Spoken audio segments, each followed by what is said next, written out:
Hi everyone, welcome to another video, a slightly different video for me this time because it's still about film and focuses on film, but it's about film soundtracks, and particularly British film soundtracks from the early part of the 80s, from 1980 right up to 1985.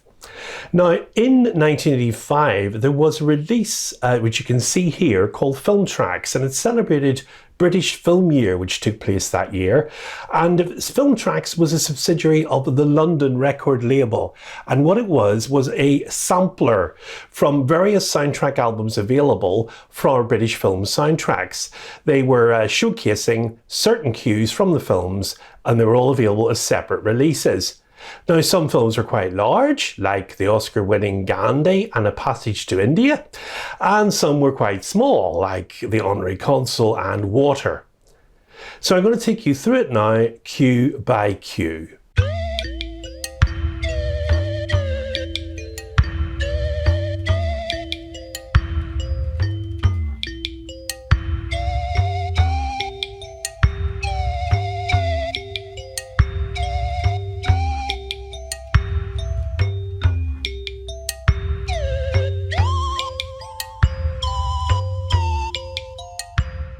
Etude.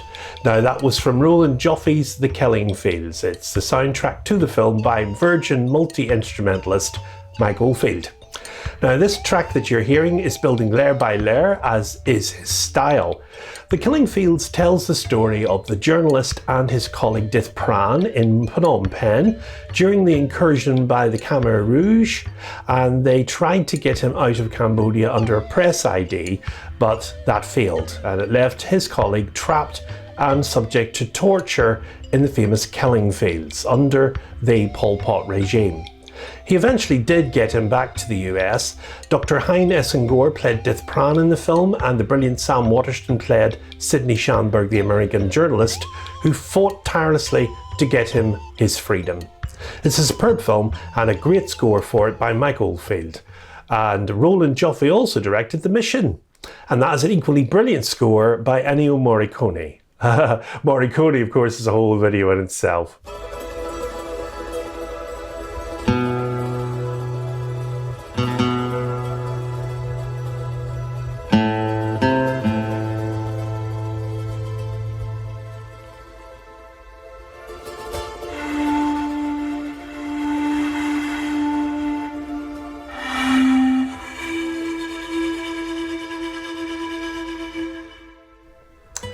Paul McCartney wrote the theme from The Honorary Consul. Now, this is based on the Graham Greene novel, and it was directed by John Mackenzie. Now, the score for this film itself was composed by Stanley Myers, but the theme is played by the famous guitarist John Williams. Now, that's not to be confused with the composer, John Williams, of course. I'm not really sure if it's so McCartney-esque though. Classical guitarist John Williams' version of Paul McCartney's instrumental title theme for The Honorary Consul was officially released as a 7-inch single in a picture bag by Island Records on December the 19th of that year. Now, Paul McCartney's theme for The Honorary Consul, wow, what a lot of thought went into that one. And Paul's involvement with the picture, of course, stems from his friendship that he had with John Mackenzie, the director of the film, who, as you know, or may remember, also directed his famous video promo for Take It Away from his Tug of War album, June 1982. How would you really know that, to be honest? I'm a bit of a Paul McCartney nut, as you can maybe tell.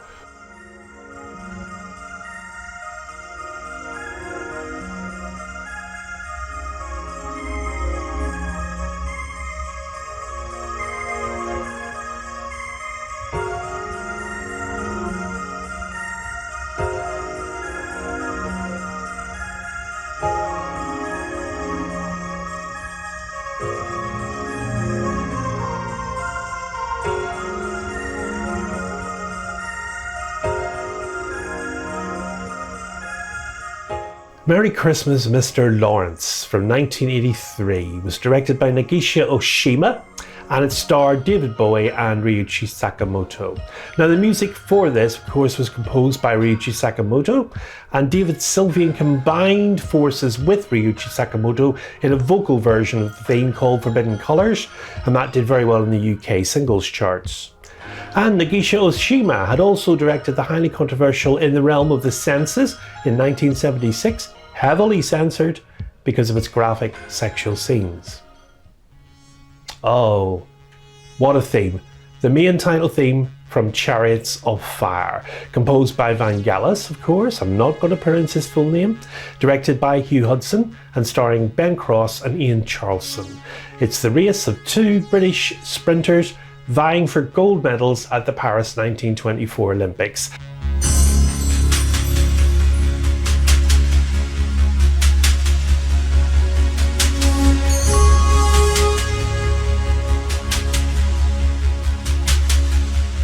And the highly competitive nature, of course, of the athletes involved. One who had strong religious convictions and the other who just wanted to succeed. There's that amazing scene, I remember, of them running around the quadrangle, and the race along the beach makes me just want to stick it on and watch it all over again. Now the theme, of course, was excellent, as the whole score was too. It's been used by many shows championing or sports achievement, particularly focusing in those shows. It had a screenplay by Colin Welland, and it heralded the return of British cinema to the forefront of the international scene, with its taking of the Best Picture Oscar, original score for Vangelis, Best Screenplay, Best Costume Design in the 1982 Oscars. And I still remember Colin Welland's speech, and here it is. I'd just like to thank David Putnam for having the wisdom to ask me to write it in the first place. Hugh Hudson for respecting me and my script, which is a very hard thing to find in our business, as you know. All the actors for getting fit enough to appear like Olympic athletes. And to British Television, where I learned my craft. I'd like to finish with a word of warning. You may have started something. The British are coming.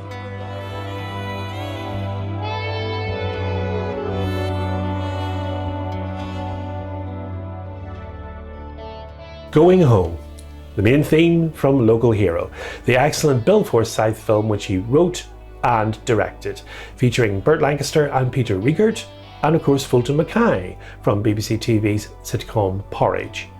The music was all composed and performed by Dire Straits' Mark Knopfler. Local Hero tells a story of a small village which is the natural oil in it, attracting the hotshot executive from a Texas oil company, hoping to exploit the village by building a refinery there. But he's seduced by the villagers and things don't quite go to plan when his boss turns up to see how things are going. We don't need no education.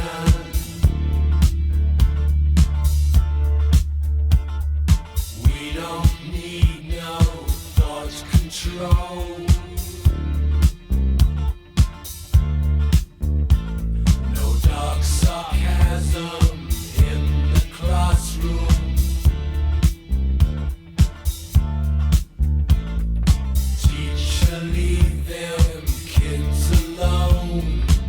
Pink Floyd's animated feature, The Wall, released a single, Another Brick in the Wall, of course, which captured the attention of the British single buyers, hitting the top spot in the charts at the time, and promoted, of course, by a video taken directly from the film.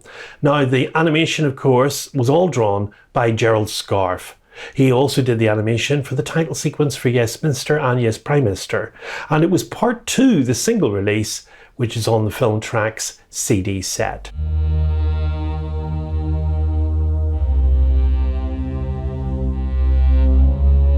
Little girls, this seems to say, never stop upon your way, never trust a stranger friend, no one knows how it will end.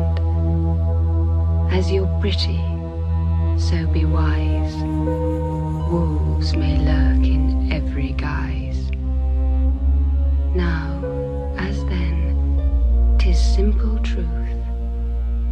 And then we have Company of Wolves, directed by Neil Jordan. Now this is a brilliant fantasy horror movie. The track they chose was The Message. It's a modern day telling of Red Riding Hood and werewolves as well. It stars Sarah Patterson and Angela Lansbury. Now there's a number of stories interspersed throughout the movie told by Angela Lansbury as the granny character. Music was composed by George Fenton, and that's a haunting score indeed.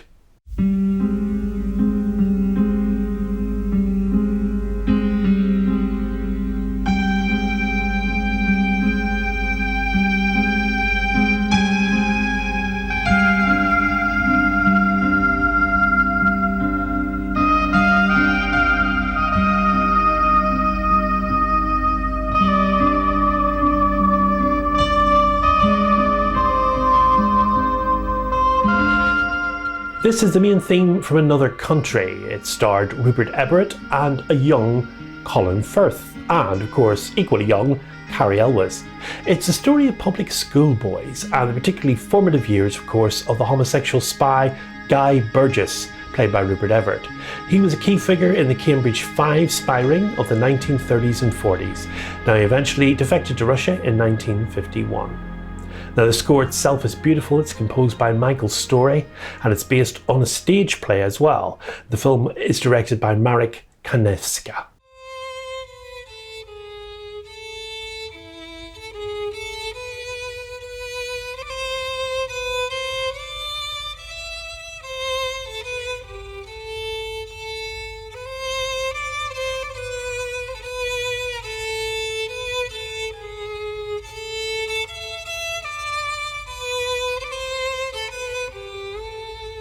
The Bostonians is based on the novel by Henry James. The film starred Christopher Reeve and Vanessa Redgrave. Now the music is by Richard Robbins. Olive Chancellor, a Back Bay Boston spinster and leader of the women's suffrage movement, becomes enamoured with a young woman, Verena Tarrant, an inspirational young speaker at the time, and adopts Verena as her protégée, her friend and her companion. Now, when Olive's distant relation, the chauvinistic southern lawyer Basil Ransom, falls in love with Verena and wishes to marry her to relegate the young woman to the kitchen and the nursery, as was the done thing at the time, Olive and Ransom find themselves competing for Verena's affections.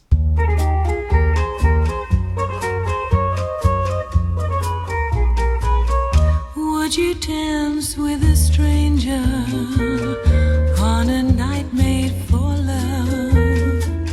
Would you dance with a stranger neath the starlight above?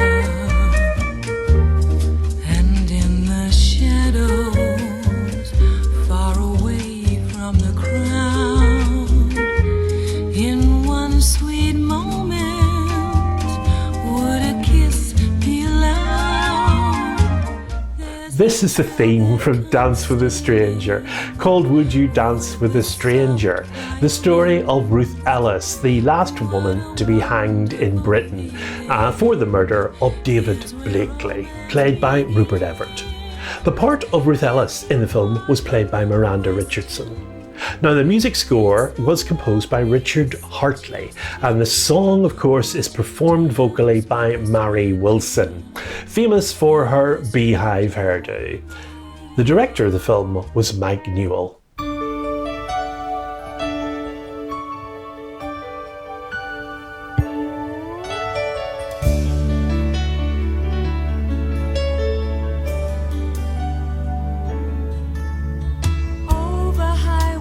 Seaway and skyway, got to be always on the move. Come December, will you remember whatever it is you're trying to prove? The Chain title theme was sung vocally by Barbara Dixon, and it was a British comedy drama directed by Jack Gold and written, of course, by Jack Rosenthal, who wrote the BBC TV play for today, Bar Mitzvah Boy. Now, it told the story of 7 families, all in a removal chain. It starred a plethora of British actors, including Warren Mitchell, Dennis Lawson, Herbert Norville, Phyllis Logan, Billy Whitelaw, David Parfitt, Bernard Hill, David Troughton, Maurice Denham, Nigel Hawthorne and Anna Massey. What a cast!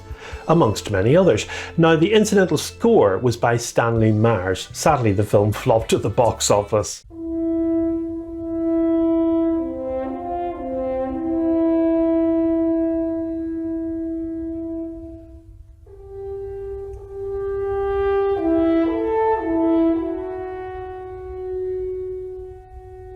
Starting off, CD2, we have Champions, starring John Hurt in a brilliant portrayal of Bob Champion, the British horse racing jockey who was diagnosed with testicular cancer.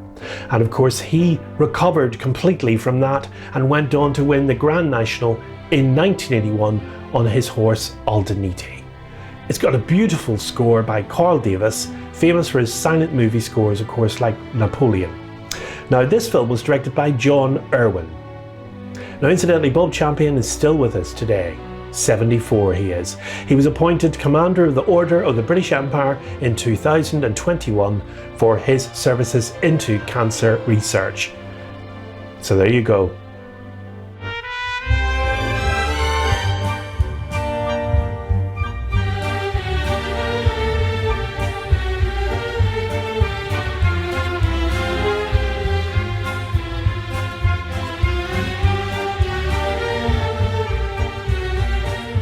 This is the Cue the Bicycle Ride from Maurice Jarre's sumptuous score for David Lean's picture, his last film, A Passage to India, based on the classic Ian Forster novel starring Sir Alec Guinness, Victor Banerjee, Peggy Ashcroft and Judy Davis.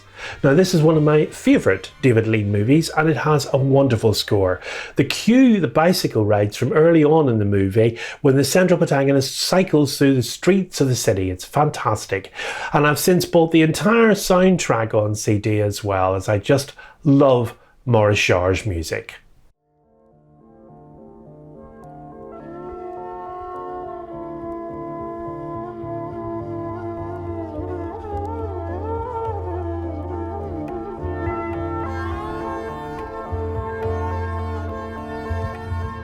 These are the end titles from The Monastery from the film Heat and Dust. The production duo Merchant and Ivory brought many films to us, A Room with a View and also, of course, Hard's End. But this film was directed by James Ivory himself. It starred Julie Christie and Greta Scacchi with a screenplay by Ruth Power Javabla, and it was certainly during the early to mid-80s that I, as a young man, paid particular attention to British films and soaked up all the production information on them and also listened to the soundtrack music. Now, this film was nominated 8 times at the BAFTAs, but it ended up only winning Best Screenplay. And I always think that there's echoes of Philip Glass here, as it mixes East and West together.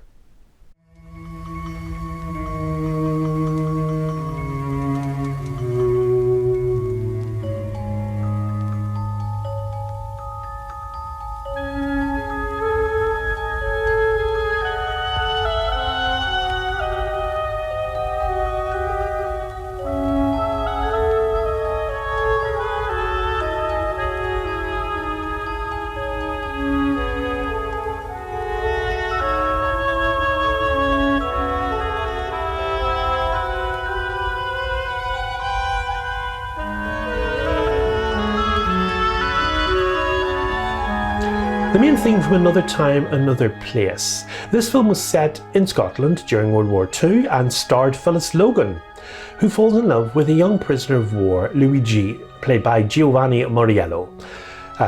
He's taken in with 2 other prisoners of war in custody to work on their farm by her and her Scottish husband, played by Paul Young. Directed by Michael Radford, the music is by John McLeod. It's from 1983.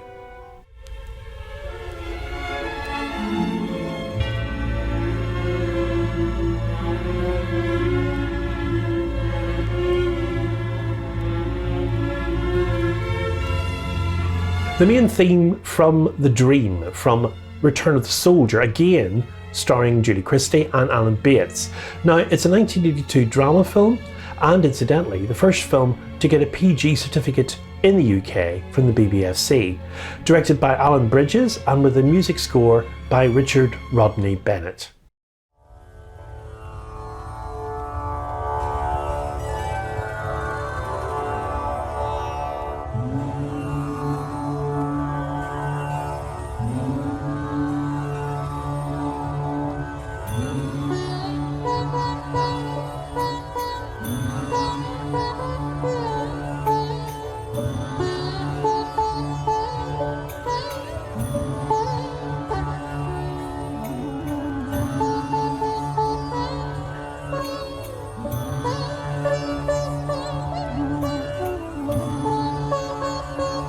The multi-Oscar winning Gandhi from 1982 and the theme from it, For All Mankind, written by Ravi Shankar and George Fenton. Now this is a superb score, encapsulating the wide story of Mahatma Gandhi depicted in the film in all its glory. The film of course was directed by Sir Richard Attenborough with a massive cast of American and US actors. It's an epic British film triumph as well, with a superb central performance from Ben Kingsley as Mahatma Gandhi. And of course in the Oscars, Best Picture the previous year had already gone to Chariots of Fire. And guess what? Gandhi took Best Picture the following year and Best Director for Attenborough, heralding an almost conquering arrival of British film in the US with major awards. Sadly it was short-lived, but for a brief few years we did dominate the international film stage. Attenborough was RADA and BAFTA president for many years and the supporter and mentor of many British directors and their work.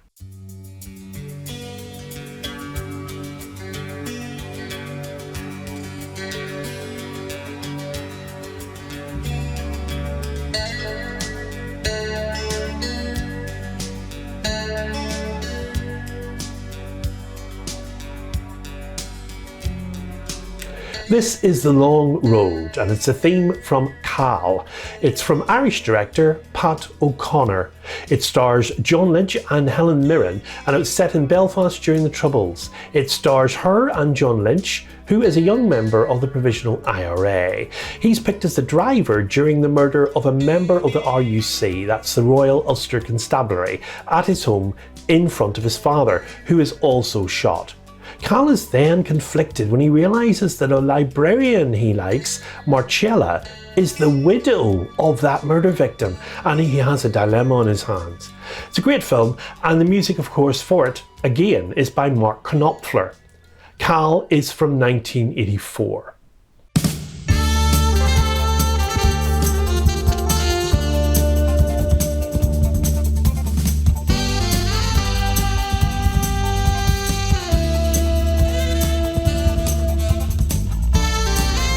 Joy from Comfort and Joy. This is a 1984 film with Bill Patterson and Claire Grogan from the pop group Altered Images. Alan Bird witnesses how an ice cream van is attacked and destroyed by an angry competitor, and this leads him to a struggle for control between two Italian families. Written and directed by Bill Forsyth, it's a score again by Mark Knopfler, and of course it's a comedy.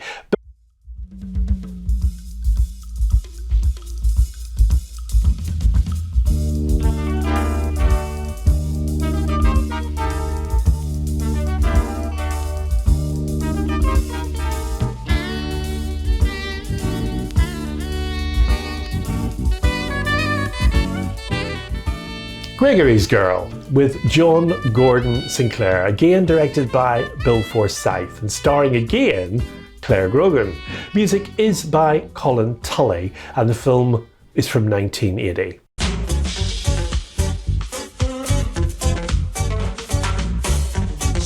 My God, it's the concert for Cascara. You've invaded our homes and our privacy, taken everything except the sun and the sea. We've come here to ask you most humbly, please won't you grant us our liberty? We want our freedom. Whoa, whoa. Give us our freedom. Whoa, whoa. We want our freedom. Whoa, whoa. Give us our freedom. Whoa, whoa. We are